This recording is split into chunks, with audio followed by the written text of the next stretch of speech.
pictures daw before magkaon. Charis lang.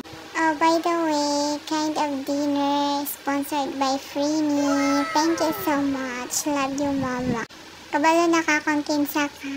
Basta maora to. Salamat kaayo. Onta permanente. Charis, joke lang. Bitaw guys, while nagkaon ng chika-chika, pero kabalo bumugon sa among chikahan dira. May kaila sa among gikaon except sa crab.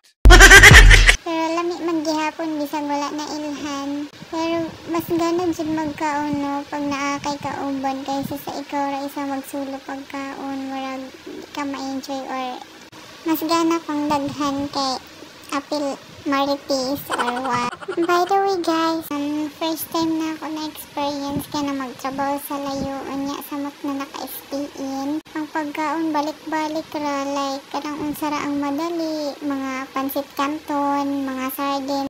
Like ra jud og naa sa balay kay makaluto kabiskan unsa or kanang naay mga gulay-gulay or sa pili para sa magtrabaho sa layo unya naka-stay-in ra ang madali ra ka ng mga nakaluto na may paniton. Just ko walay ka vitamins. Pero siguro kan at least naka-experience kabalo na nga na dayang feeling sa manarbahon no siya. So enjoy man gihapon basta na mga kauban mga diba. Samot na nainga na imong katapad na bagong riban na grabe ka seryoso.